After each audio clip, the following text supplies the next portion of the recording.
In v tem studiu, kot smo napovedali, direktor Marproma Ranko Šmigoc in pa Mitja Klemenčič iz Urada za komunalno promet in prostor Mestne občine Maribor. Dobro jutro. Dobro jutro. Dobro jutro, lepo zdrav. Seveda smo pred mastno soboto, ki pa bo hkrati obeležila tudi prvi mesec prenovljenih avtobusnih linij. In zdaj, seveda, kar takoj vprašanje za oba, pa mogoče za vas, gospod Šmigoc, najprej. Plusi, minusi, smo tu, kjer smo želeli biti po enem mesecu. Naj začnem tako. Vsaka sprememba, ki se jo v življenju zamislimo, je tako ali drugače sprememba, ki je lahko dobra ali pa slaba. V mestni občini Maribor skupaj z Marpromom, ko smo osnovali to spremembo na področju linijskega prevoza v mestnem prometu, smo načrtovali dobre spremembe. In temu primerno tudi pozitivno verjamemo v celotno zgodbo. Seveda se pa v tem trenutku po enem mesecu dni v komunikaciji z javnostjo odkloni. Vemo, da komuniciramo za več kot 100 000 Mariborčani in da zagotovo je tudi kar nekaj Mariborčanov, ki niso zadovoljni s spremembo. Imamo pluse, imamo minuse. Načeloma bi lahko rekel, da smo kar zadovoljni, seveda pa tudi ni končana naloga in moramo še nadaljevati v smeri usklajevanj. Res pa, da bi radi kmalu to zaključili, zato smo tudi že sprejeli skupno stališče s kolegi iz Urada za komunalno promet in prostor, da bomo obiskali še vse tiste krajevne skupnosti in mestne četrti, kjer so še težave oziroma bi želeli še narediti karkoli na tem trenutnem stanju. No, super. Gospod Klemenčič, kako vi na Uradu za komunalno promet in prostor ocenjujete, to vse skupaj je v skladu s pričakovanji?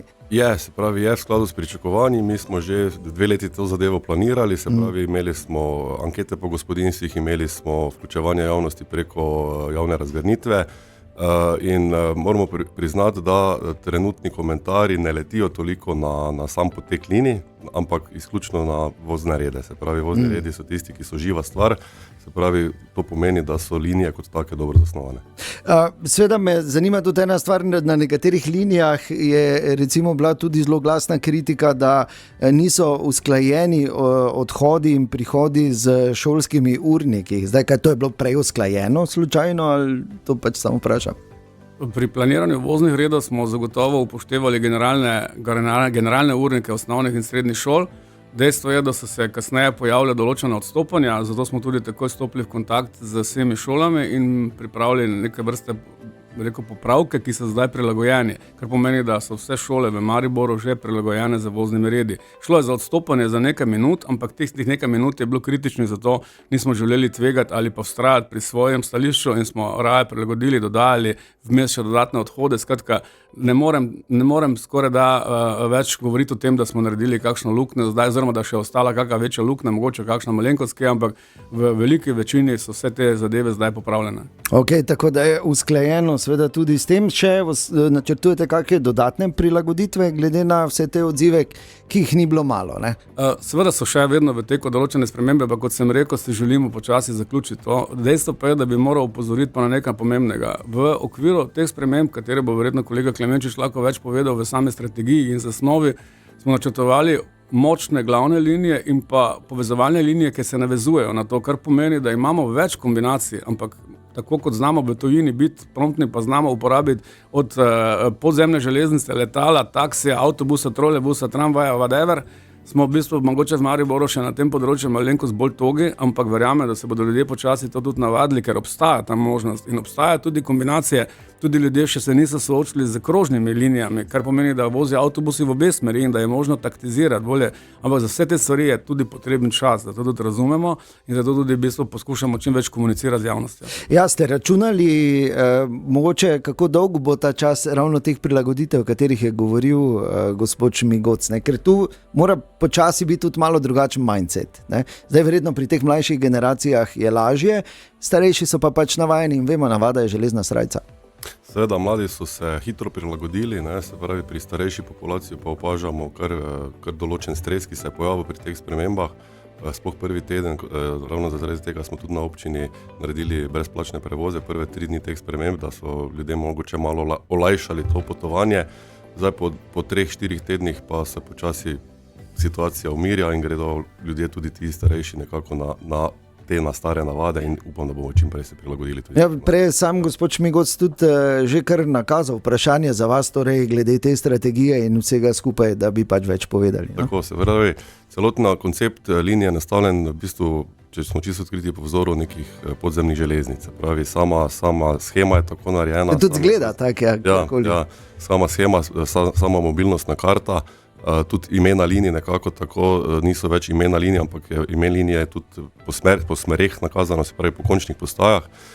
In pa seveda tukaj največja sprememba je, da smo dvignili ta pogostost odhodov na glavnih linijah iz 30-40 minut na 20-15 minut v koničnih časih.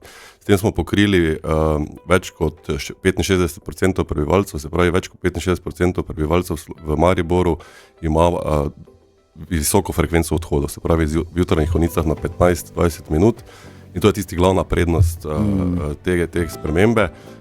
Prej je bilo tukaj 39%, se pravi, to so G-linije v bistvu. Ne, se pravi, glavne linije in med temi glavnimi linijami prestopati ravno zaradi te visoke frekvence ni tako mučno, rečemo tako, se pravi, avtobus naslednji hitro pride. Ostali paket linij so pa seveda povezovalne, te pa vozijo na 25 minut ali pa slabše, se pravi tudi do 1 ure, te pa v bistvu povezujejo te bolj obrobne dele Maribora in se pravi omogočamo jim dostopnost tudi z temi linijami, da pridejo hitro v mesto in da potem tukaj se pač grejo do svojih ciljev ljudi. Seveda se je treba pri vsem zavedati, kar je gospod Šmigoc povedal že, ko smo se pogovarjali velikokrat pred to, da seveda mestni promet ni osebni taksi. Ne, pač je razlog, zakaj je tak urnik, zakaj so te linije, tudi zaradi tega, ker se je Maribor urbanistično tudi precej razširil. Ne? Sigurno, te dimenzije mesta po oseh so se bistveno spremenile v zadnjih 20 letih. Ta sprememba kot taka je na nek način tudi omogočala oziroma bila usmerjena v to, da se dostopnost poveča vsem. Ne smemo pa zanemariti seveda tudi vseh naših meščanov, ki živijo na robu mesta in ki so svojo življenjsko odločitev, da živijo tam, na nek način sprejemali tudi ob tem standardu, da je javni mestni potniški promet njihova dobrina, ki jim pripada. Zdaj, ko se pogovarjamo o tem, da so na teh perifernih območjih mesta, ki še vedno v mestu Maribor seveda prišle določene redukcije voznih redov in odhodov, je treba predvsem poudariti, da je vsak res, ki je bil narejen predvsem na podlagi statističnih podatkov o zasedenosti teh odhodov. In da nikakor tukaj ne bežimo od odgovornosti, da smo zagotovo v nekem naselju z tem, da smo nekaj voznih redov ali pa odhodov v bistvu ukinili, naredili nekomu mogoče določeno škodo, ampak bi morali biti zelo realni pa pogledati, na kak način smo to naredili. In ko govorimo o tem, da je na neki liniji, konkretno na dan 10 odhodov ali pa 5 odhodov manj, smo rezali predvsem tiste odhodov, ki so bili praktično nično ali pa izjemno slabo zasedeni. Seveda pa iz vidika standarda, ko se človek odloča, da bo nekje živel, planira na to vse svoje življenjske aktivnosti, svojo družino, treninge, šolo, vse te obveznosti, seveda pa je logično, da ko se iz voznega reda briše ven nekaj odhodov, to čutiš kot neki manjko. Ni pa nujno, da je to zdaj res pravi manjko in tudi jaz bi upal trditi, da veliko ljudi tudi na nek način to jemlje kot splošno, v resnici pa posamično gledano so to linije ali pa oziroma odhodi, ki pa praktično niso imeli dobene velike uporabnosti. Za nekoga pa mogoče ja in to tudi obžalujemo. Nekdo je res nekaj izgubil, ampak je pa večina tudi dobila. Ja, seveda težko se je pri taki masi ukvarjati res za vsakim posebej, potrebno je pač na podlagi statistik, dobrih praks in neke intuicije seveda narediti nekaj, kar bo najboljše za čim večjo skupino ljudi. So se pa nekateri organizirali celo neke iniciative, kot tista v Limbušu recimo, ki si prizadeva za vrnitev prejšnjih voznih redov. Kak recimo na to se odzivate na Maribor? Ponoma razumemo to situacijo. Mi smo z krajevno skupnostjo Limbuš in njenim predsednikom Andrejem Šauperlom že stopili v kontakt, tako smo tudi skupaj napovedali obiske s Uradom za komunalno promet in prostor mestne občine Maribor, ravno z namenom, da pogledamo, kaj lahko tam še naredimo, ker so bile kar 3 dopolnitve do zdaj, neke stvari so se že dopolnile, seveda pa vrnitev v prvotno stanje je formalno gledano nemogoča. Potrudili pa se bomo, da še popravimo tiste manjše vrzeli, ki so se še pojavile. ampak je treba dati na mizo tudi papirje, statistiko, se pogovoriti z realnimi številkami in verjamem, da bomo to uspešno tudi zaključili. Razumem pa prebivalce Olimbuša, da pač vsak po svoje iščejo skupnosti v tej peticiji tudi v bistvu ta interes, ampak v tej peticiji je veliko več, je tam tudi sprememba oziroma popolno spostavitev prvotnega stanja, torej ukinitev vseh sprememb in jaz mislim, da je tukaj tudi veliko čustev, tako kot tudi predsednik sam pravi, ni vse tako slabo, res pa je, da se mogoče določene stvari dajo urediti in verjamem, da jih tudi skupaj bomo.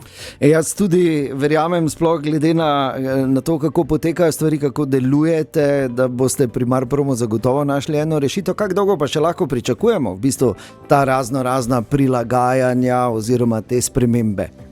Dovolite mi, da v tej zgodbi, v tem odgovoru predvsem vključim to našo vozno osebje in osebje na naše informacije, ki je v tem mesecu imelo kar precej dela. Ne bom rekel, da je bilo ravno vse posod prijetno delo, bilo je veliko neprijetnih situacij in tudi veliko slabe volje, ki so jo naši šoferji, naši voznice in vozniki konkretno prenesli na svoje pleča, tudi punce na informacije. Skratka, bilo je veliko. Ampak to je naše poslanstvo in to smo se zadali skupaj. Cilj teh sprememb je izboljšanje in v tej smeri tudi delamo.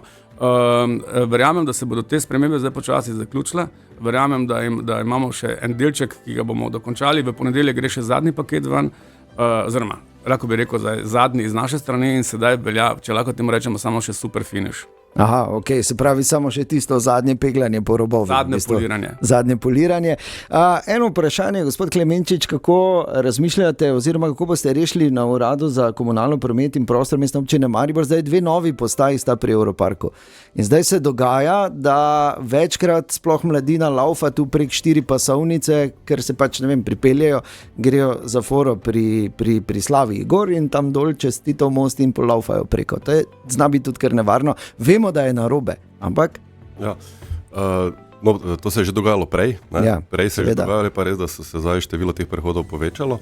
Se pravi, iščemo rešitve, že imamo nekaj v planu, mogoče o tem zdaj še ne bi govorili. Ampak iščete rešitve, ste zaznali to težavo, ne? Mogoče bi kolega dopolnil, ker sem bil sam deležen včeraj tudi na seji mestnega sveta, bilo je že jasno, tudi lahko omenimo to v bistvu že omenjeno, da se povezujemo skupaj z Univerzitetnim kliničnim centrom Maribor in da se tukaj že snuje rešitev tudi z opcijo majstra, ki bo vozil iz teh postaj konkretno direktno v UKC za seveda tiste, ki so gibalno ovirani oziroma imajo težave z gibanjem. Prav tako je podžupan dr. Samo Peter Medved že omenil tudi podnivojski prehod pod Titovim mostom, ki bo služil za hitro prečkanje, to se pravi Titove ceste pod mostom.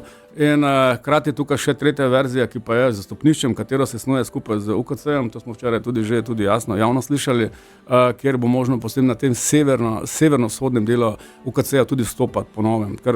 Vse te stvari niso jutri, ampak v tej smeri se že delajo dogovori in verjamem, da bo to uspešno rešeno. Posebej pa treba omeniti, to pa mogoče kolega Klemenčič, avtobusne postaje, ki se snujejo na tej liniji. Ja, tu še planiramo 2 dodatni avtobusni postaje, ena pri Turbo križišču, ena gori pri Džami oziroma pri semaforih Hofer, Titova, Pariške komune. Tukaj nekako je trenutno stanje tako, da so dokument investicijskega projekta smo nekako lani že pripravili, prav tako so zadeve sprojektirane, ampak trenutno čakamo še sprejetje proračuna, da lahko gremo v investicijo. Ok, in verjamem, da se bo to tudi čim prej razvilo, samo zato, da bo naš javni potniški promet še bolj uporaben in še bolj tukaj za občanke in občane. Smo eno vprašanje, gospod direktor Šmigoc, mi smo včasih, ko smo se vozili z avtobusom, najraje na harmoniki, stali tam na sredini, ko je to šlo v ovinko, pa smo se vozili levo, desno. Ali res bomo dobili še kako harmoniko nazaj v Maribor? Ja, toliko harmonik, kolikor dobimo v Maribor, bi bil ponosen tudi Slavko Avsenik. Rekel, da imamo v naslednjem letu in pol, 2, letošnje leto v novembru pričakujemo pošiljko prvih 4 18-metrskih zgibnikov in pa naslednje leto, ob koncu leta, mislim, da 2026 tudi še naslednjih 5, tako da je kar precej teh zgibnikov že v planu. Namenjeni so pa predvsem na najbolj zasedene linije, predvsem je tu izpostavljena G1, testirali smo tudi nedolgo tega enega rdečega Kitajčka, ki se je lepo vozil po malih mestnih ulicah in smo poskušali tudi G6, na G6 nekaj, skratka tudi G4 je v ozadju, je v miselnosti pripravljen tudi, tako da Je tu kar nekaj rešitev. Tako da bo še več prostora in bo ta vožnja spet zabavna, ko pridejo za res, se priporočam za prvo vožnjo, da sprobam surfanje, kako bo delovalo. Torej, gospoda Šmigoci in Klemenčič, hvala lepa za vajen čas po prvem mesecu. Se ne vem, so na mestu čestitke ali kako se to zaključi, prvič se pogovarjam z nekom po enem mesecu spremembe voznih redov. Kaj bomo rekli? Srečno. To je verjetno še najbolj logično. Hvala lepa obema. Če ste morda zamudili kmalu ta naš pogovor tudi v naši audio špajzi.